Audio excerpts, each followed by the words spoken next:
আসসালামু আলাইকুম ওরহমতুল্লাহি ওবরাকাতু। সুপ্রিয় দর্শক শ্রোতা, 1446 হিজরির পবিত্র হজ উপলক্ষে সময় টেলিভিশনের বিশেষ আয়োজন আলোকময় হজে আপনাদেরকে স্বাগত জানাচ্ছি।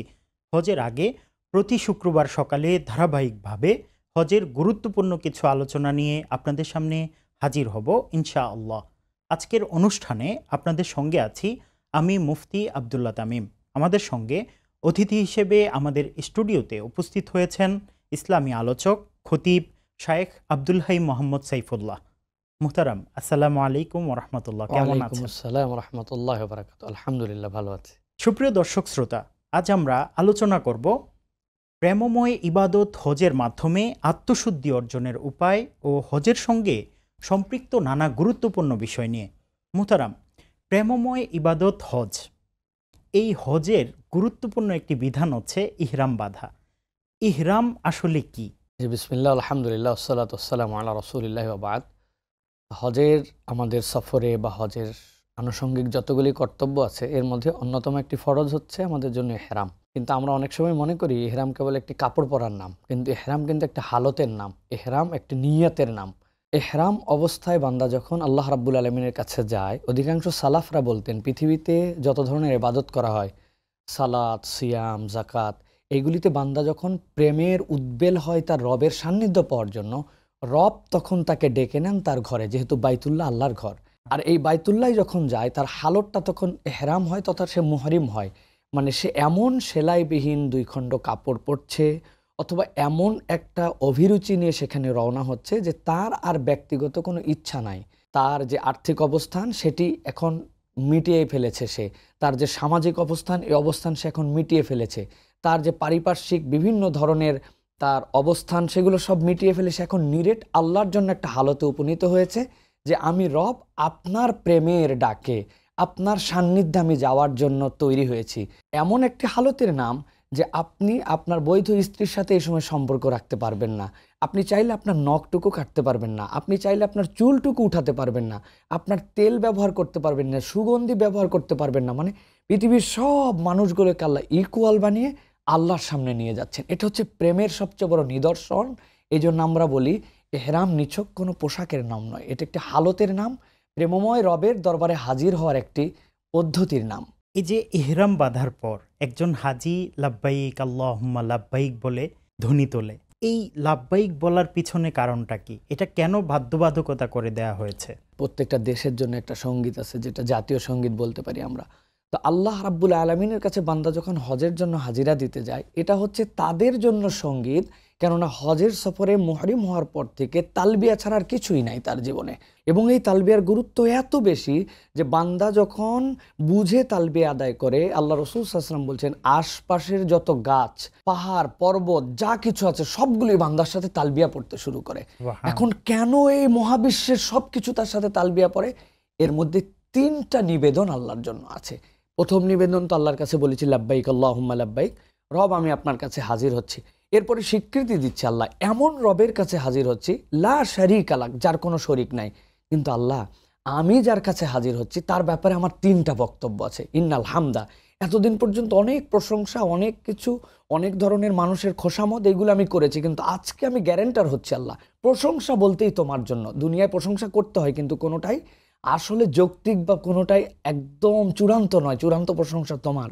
ও নেয়ামাতা, আল্লাহ আমি এত নেয়ামত পেয়েছি তোমার কাছ থেকে, কিন্তু আমি তোমার নেয়ামতের কৃতজ্ঞতা আদায় করতে পারি নাই।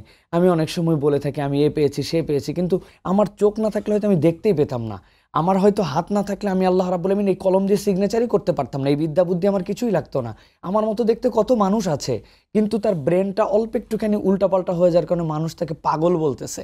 আমি মানুষ, আল্লাহ সকল নিয়ামত তোমার। এরপরে বলছি লাকাওয়াল মুলক, যত ক্ষমতা আল্লাহ, অনেক দুনিয়ার বুকে মানুষের ক্ষমতার আমি নানাভাবে প্রচার করেছি, নানাভাবে স্বীকার করেছি, নানাভাবে এর পিছনে দৌড়িয়েছি, কিন্তু সকল ক্ষমতা তোমার। বান্দা যখন এই 3টা বলে শেষে আবার বলে লা শারীকা লাক, আল্লাহ এই হামদে, এই নিয়ামত, এই ক্ষমতায় কোনো শরীক নাই।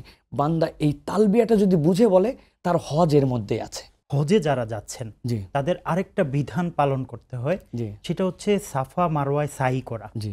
বিবি হাজেরা আলাইহাস সালাতু ওয়াস সালাম এই ত্যাগ থেকে আমরা এই বিধানটা পেয়েছি। হ্যাঁ, এটা খুব চমৎকার একটি প্রশ্ন, এবং আমাদের মা বোনদের বা নারীদের জন্য বলবো, দেখেন আমরা হজের সফরে যা কাজ সম্পাদন করি এর ম্যাক্সিমাম কাজগুলি হচ্ছে আমাদের মেয়ে হাজেরা আলাইহিস সালাম, আমাদের মা, তার অনেক কিছুই আমরা অনুসরণ করি। আমরা ছেলেরা তার অনুসরণ করতে বাধ্য। এখানে দুটো দিক আছে। একটা হচ্ছে ইব্রাহিম আলাইহিস সালাম যখন রেখে গেলেন তিনি তাকে জিজ্ঞাসা করেছিলেন রাগ করে রেখে যাচ্ছেন কিনা, কেন রেখে যাচ্ছেন, অনেক প্রসঙ্গ। শেষে ইব্রাহিম আলাইহিস সালাম উল্টা দিকে ইরাকের ওই অঞ্চল থেকে, তিনি উর অঞ্চল থেকে এসেছিলেন, ফিরে বললেন আমি আল্লাহর নির্দেশে রেখে যাচ্ছি। উনি বললেন দ্যাটস এনাফ, হাসবি আল্লাহু লা ইলাহা ইল্লাল্লাহ, আপনি এখন আসতে পারেন, আল্লাহ আমার জন্য যথেষ্ট। এরপরে তার খাদ্য ফুরায় গেল, এরপরে তার পানি ফুরায় গেল, কিন্তু ইসমাইল আলাইহিস সালাম শিশু, উনি চলে গেলেন সাফা প্রান্তরে। উনার কিন্তু আল্লাহর প্রতি একটা তাওয়াক্কুল আছে। কিন্তু দেখেন কেবল আল্লাহর প্রতি তাওয়াক্কুল করে তিনি বসে থাকেন নাই, তিনি কিন্তু কাজেও ঝাঁপিয়ে পড়েছেন। তিনি সাফায় যাওয়ার পরে মরিচিকা দেখতে পেয়েছেন মারোয়া পর্যন্ত, মারোয়া তারপরেও গিয়েছেন যে আমি আমার কাজটুকু করি। মারোয়ার থেকে এরপরে তো তিনি জেনেই ফেলেছেন এই রাস্তায় পানি নাই, কিন্তু মারোয়ায় যে আবার সাফার দিকে যখন মরিচিকা দেখেছেন তিনি থেমে থাকেন নাই, আবার আসছেন। আবার যখন তাকায় দেখছেন আমার ইসমাইল তো তড়পাচ্ছে এই জায়গাতে, আবার তিনি কিন্তু মারোয়াতে গিয়েছেন। এই যে 7 বার তিনি দৌড়ালেন, এই যে আল্লাহর জন্য নিবেদন হলেন, তাওয়াক্কুল কিন্তু আগেই বলেছেন, কিন্তু সাথে সাথে তিনি কাজেও রূপান্তর করেছেন। সুতরাং পৃথিবীর কেবল নারী নয়, সকলের জন্য এটা আল্লাহ রাব্বুল আলামিনের পক্ষ থেকে শিক্ষা। আমার ভরসা আল্লাহর প্রতি থাকবে, কিন্তু আমাকে কিন্তু আমার কাজের জন্য আল্লাহর জন্য উৎসর্গিত হতে হবে। মারোয়াতে যাওয়ার পরে দেখলেন এতক্ষণ আমি সাফা মারোয়ায় তো মরিচিকা দেখছিলাম, কিন্তু এখন তো দেখি ইসমাইলের পায়ের নিচে পানি বের হচ্ছে। উনি আসার পরে তো পুরা পানি এত বেরিয়েছে যে পুরাটাকে এরকম গোল করে বাঁধ দিয়েছেন। বুখারী হাদিসের মধ্যে আসছে, নবী করিম সাল্লাল্লাহু আলাইহি ওয়াসাল্লাম বলছেন তোমাদের মা যদি এটা শুধু ঘেরাও না দিত তাহলে এইটা নহর হয়ে যেত, আর এই ঘেরাও দেওয়ার জন্য এটা কূপ হয়েছে। তো আল্লাহ রাব্বুল আলামিনের জন্য যদি আমরা নিজেদেরকে উৎসর্গিত করি, বসে না থেকে আল্লাহর বিধান জানার পরে যদি এর পিছিয়ে ছুটি, রাব্বুল আলামিন নিয়ামত আমার প্রতি আসবে। সেই নিয়ামত কেমন? ওই যে হাজর আলাইহিস সালামের সময় পানি আসছে, যেটাকে তিনি বলছিলেন জম জম, থাম থাম, সে আর থামে নাই, কিয়ামত পর্যন্ত আসবে। আল্লাহর বিধানের জন্য যদি আমরা পালন করার জন্য প্রচেষ্টাকারী হয়, আমাদের জীবনে ওই নিয়ামত আসবে ইনশাআল্লাহ। হজের এই যে ত্যাগ, হাজেরা আলাইহিস সালামের যে ত্যাগ, এই ত্যাগ থেকে আমরা বাংলাদেশে যারা আছে অথবা সারা বিশ্বে যারা নারীরা আছে, মুসলিম নারীরা আছে অথবা অন্যরা যারা আছে, তারা আসলে হজের সময়টাতে কিভাবে কাটানো উচিত? হজ হচ্ছে একটা অনুভূতির সফর। আপনি যেখানেই যাবেন, আপনি দেখছেন আপনি সাফার উপর উঠেছেন, মারওয়ার দিকে যাচ্ছেন, সাই করছেন, কিন্তু আপনি দেখেন অনুভবটা কি? কোরআন সত্য, আমার রব সত্য, সব সত্য, এটা আমরা ঈমান এনেছি, কিন্তু আজকে আমি নিজে সত্যায়নকারী হচ্ছে। এটা কিন্তু আলাদা একটা ফিলিংস আছে। কিভাবে? আল্লাহ কোরআনে বলেছেন ইন্না সাফা ওয়াল মারওয়াতা মিন শাআইরিল্লাহ, নিশ্চয়ই সাফা মারওয়া আল্লাহ রাব্বুল আলামিনের নিদর্শন। আই রব, আমার তো গায়ের পশম এখনই দাঁড়ায় গেছে, আবার যে আমি এখন সাফার উপরে দাঁড়ায় আছি। কোরআন যেটাকে বলেছে সাফা, আল্লাহ আমি নিজে সাক্ষ্য দিচ্ছি। আল্লাহ বলেছেন যে তোমাদের জন্য প্রথম ঘর সেটা হচ্ছে বাইতুল্লাহ। রব, আমি এখন এসে নিজ চোখে বাইতুল্লাহ দেখতেছি, আমি কোরআনের সত্যায়নকারী হয়ে যাচ্ছে। কোরআন তো সত্য, কিন্তু আমিও তার মধ্যে একজন শাহেদ হয়ে গেলাম। এই জন্য আমি বলি, সাফা বলেন, মারওয়া বলেন, আরাফা বলেন, কোরআন এবং ইমানের যে সত্যায়নের যে রূপ, এটার অনুভবের সফরের নাম হচ্ছে হজ। হৃদয় দিয়ে অনুভব করলে আপনি প্রতি মুহূর্তে আল্লাহ রাব্বুল আলামিনের নিদর্শন আপনার চোখে দেখতে পাবেন, অনুভবকে জাগ্রত করতে পারবেন, ইমানকে তরতাজা করতে পারবেন ইনশাআল্লাহ। অনেক সুন্দরভাবে প্রেমময় ইবাদতের কথাগুলো বলছিলেন। সুপ্রিয় দর্শক শ্রোতা, দেখছিলেন সময় টেলিভিশনের হজ বিষয়ক বিশেষ অনুষ্ঠান আলোকময় হজ। ছোট্ট একটি বিরতির পর আবারও ফিরে আসছি, সঙ্গেই থাকুন। সুপ্রিয় দর্শক শ্রোতা, বিরতির পর আবারও আমন্ত্রণ জানাচ্ছি সময় টেলিভিশনের হজ বিষয়ক বিশেষ অনুষ্ঠান আলোকময় হজে। মোহতারাম, হজ এমন একটি প্রেমময় ইবাদত যেখানে সারা বিশ্বের বিভিন্ন গোত্রের, বিভিন্ন বর্ণের, বিভিন্ন মুসলিমরা একত্রিত হয়। এই ঐক্যবদ্ধতা আসলে মুসলমানদেরকে কি শেখায়? যে মূল কথা হচ্ছে যে হজ হচ্ছে এমন একটি সম্মেলন, আল্লাহ রাব্বুল আলামিন যে সম্মেলনে মূলত আল্লাহর পক্ষ থেকে বান্দাদেরকে মুহসিন হওয়ার নিমন্ত্রণ করেন। দেখেন, দুনিয়ার বুকে যখন একজন ঈমান এনে ফেলেছে মুসলিম, তারপরে এই ব্যক্তি আল্লাহ রাব্বুল আলামিনের জন্য ডেডিকেটেড মুমিন, এরপরে আল্লাহ রাব্বুল আলামিনকে ভয় করে চলে মুত্তাকি, কিন্তু আল্লাহ দেখতে চান সে যেন একদম টপ ক্লাসে পৌঁছায়। মুহসিন মানে কি? আল্লাহ রাব্বুল আলামিন যে কাজ না করলেও অখুশি হন না, কিন্তু ওই বান্দা বৈধ কাজ আল্লাহকে খুশি করার জন্য প্রাণবন্তভাবে করে। এই যে আইয়ুকুম আহসানু আমালা, সেইটার মহসিন হওয়ার জায়গা কিন্তু এইটা। সুতরাং এটা একটা বার্তা দেয় উম্মার চেতনা কত বড়। উম্মা যে আমরা এক সীসা ঢালা প্রাচীর, প্রত্যেকের মধ্যে আমাদের বর্ণ, গোত্র, এলাকার বিভিন্ন ভেদাভেদ থাকলেও আমরা যে ইমানের পরিচয় সকলে এক, এই পরিচয়টাই কিন্তু আমাদেরকে এস্টাবলিশ করে এবং আল্লাহ রাব্বুল আলামিনের জন্য আমরা নিবেদিত হয়। এক সময়ে এক স্থানে একই কাজ করার নাম কিন্তু হজ। রাসূল করিম সাল্লাল্লাহু আলাইহি ওয়াসাল্লাম বলেছেন, আল হাজ্জুল মাবরুর লাইসা লাহুল জাযা ইল্লাল জান্নাহ। এই মাবরুর হজ পেতে একজন হাজির জন্য তার সময়টা কিভাবে কাটানো উচিত? এটাই হচ্ছে আমাদের একটা মৌলিক বিষয় যে আমি কেন হজ করতে যাচ্ছি, আমি মাবরুর হজ পাওয়ার জন্য যাচ্ছি। সবাইকে আপনি জিজ্ঞাসা করবেন এবং মাবরুর হজ করলে সে জান্নাতের মালিক হয়ে যাবে এবং রাসূলুল্লাহ সাল্লাল্লাহু আলাইহি ওয়াসাল্লাম বলেছেন যখন সে আরাফাত থেকে বের হবে সে যেন সদ্য ভূমিষ্ঠ শিশুর মতো হয়ে যাবে। তাহলে হজে মাবরুর কাকে বলে? হাদিসের পরিভাষায় ছোট্ট দুইটা শব্দ আছে। হজে মাবরুর হচ্ছে ওইটা ইতআমুত তুআম ওয়া তিবুল কালাম। হজের সফরটা আপনার হবে মানুষকে খাওয়ানোর সফর, আর হজের সফরটা হবে আপনার হাসি মুখের সফর। অনেক হাজি সাহেবরা বলবেন এইটা কোনো ব্যাপার হলো, হজের সফরে আমি যাব খাওয়ানো, এটা আমি আসলে তো খাবার তো আমাদেরকে অনেক সময় ট্রাভেলস কোম্পানি দেয়। কিন্তু আপনি যদি একটু বিবেচনা করেন রাসূলুল্লাহ সাল্লাল্লাহু আলাইহি ওয়াসাল্লাম আপনাকে কেন এই খাওয়ানোর কথা বলেন, এটা একটা মানুষের মনুষ্যত্বকে জাগ্রত করে, মানবতার প্রতি যে দরদি এইটা কিন্তু জাগ্রত করে হচ্ছে মানুষকে খাওয়ানোর মেন্টালিটি। আমি এক গ্লাস পানি খেয়ে চলে আসলাম, কিন্তু আমি চিন্তা করেছি আমি জমজম খাওয়ার পর আরও 2 গ্লাস পানি নিয়ে এসে 2 জনকে খাওয়াবো। আমার পকেটের মধ্যে 2টা খেজুর আছে, আমি টপ টপ করে 2টা খেজুর খেয়ে ফেলতে পারি, আমি খেজুরটা অর্ধেক করে 2 জনকে দিয়েছি। আমি ভাত খেতে বসেছি, একজনের একটা ল্যাঞ্জার পিস আসছে, বুঝেছি ওই বেচারি কাঁটা পাইছে খেতে পারে না, অথচ আমার কাছে আসছে একটা পেটির পিস। আমি বলতেছি তাকে, ভাই আমি মাথাও খেতে পারি লেজও খেতে পারি, কোনো সমস্যা নাই ভাই, আপনি আমার এই পেটিটা নেন তো। কিছু না, আপনি কিন্তু আপনার টাকায় কিনে খাওয়ান নাই, কিন্তু এই যে খাওয়ানোর মেন্টালিটি, আপনি হজে কত তসবিহ কিনবেন, কত জায়নামাজ কিনবেন, কত গহনা কিনবেন, কার জন্য কি কিনবেন, এভরিথিং আপনি সিলেক্টেড এবং আপনার বাজেট আছে, কিন্তু আপনি মানুষের জন্য কতটুকু খাওয়াবেন আপনার কোনো বাজেট নাই। অথচ নবী বলছেন হজ্জে মাবরুর পেতে হলে তোমাকে মানুষকে খাওয়ানোর মেন্টালিটি ক্রিয়েট করতে হবে। 2 নম্বর তিবুল কালাম, হাসি মুখে কথা বলা।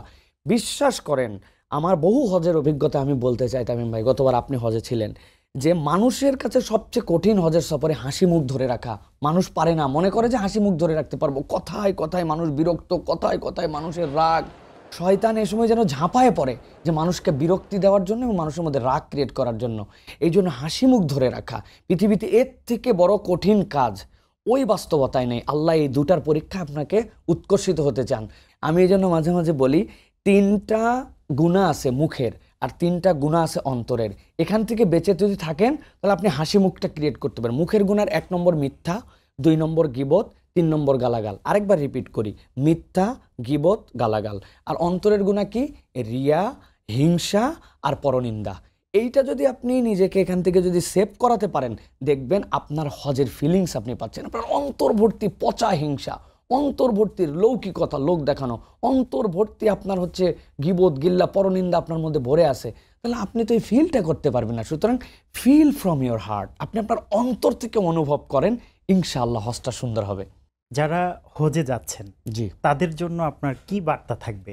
কোন বিষয়টার প্রতি তাদের সবচেয়ে বেশি লক্ষ্য রাখা প্রয়োজন? আমি আমার ক্ষুদ্র জীবনে আমার অভিজ্ঞতার আলোকে সময় টিভির মাধ্যমে আমার প্রিয় দর্শক শ্রোতাকে বলতে চাই 2টা জিনিস, অনলি 2টা জিনিস। একটা হচ্ছে নিয়াত।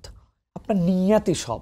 আপনি কেন হজে যাচ্ছেন? আমি আমার আল্লাহর থেকে নাজাত নেওয়ার জন্য, আমার রবকে সন্তুষ্ট করার জন্য যাচ্ছি। বাকি সব কিছু আপনার কাছে তুচ্ছ হয়ে যাবে। তখন বারবার রিমাইন্ড করবেন যে আমি এখানে কেন, আমার আমিত্বকে বিসর্জন দেওয়ার জন্য আসছে, রবকে সন্তুষ্ট করার জন্য। সুতরাং দুনিয়ার কি পেলাম না পেলাম আমার হিসাব নাই, আমার রব খুশি হচ্ছে কিনা, নিয়াত। আর 2 নম্বর বলবো, রাগকে দমন করতে হবে। হজের সফর রাগের সফর। শয়তান আপনাকে কোনোভাবে প্ররোচিত করতে পারবে না। শয়তান যদি বলে যে একটু মিথ্যা কথা বল, আপনি বলবো হজের সফরে এসে মিথ্যা কথা বলবো?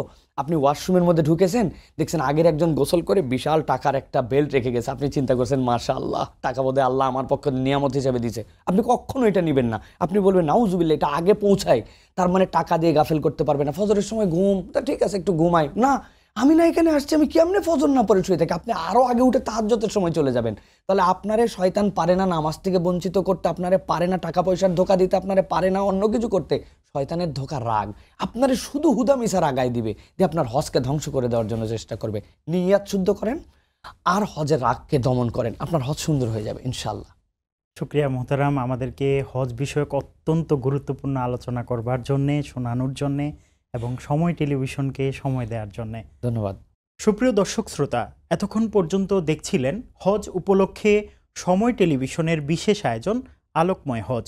হজ সম্পর্কে বিশেষ এই অনুষ্ঠানটি দেখতে চোখ রাখুন প্রতি শুক্রবার সময় টেলিভিশনের পর্দায়। আবারও দেখা হবে আগামী পর্বে। সেই পর্যন্ত সুস্থ থাকুন, ভালো থাকুন, সঙ্গেই থাকুন সময়ের। আসসালামু আলাইকুম ওয়া রাহমাতুল্লাহি ওয়া বারাকাতুহু। لبيك اللهم لبيك لبيك لا شريك لك لبيك إن الحمد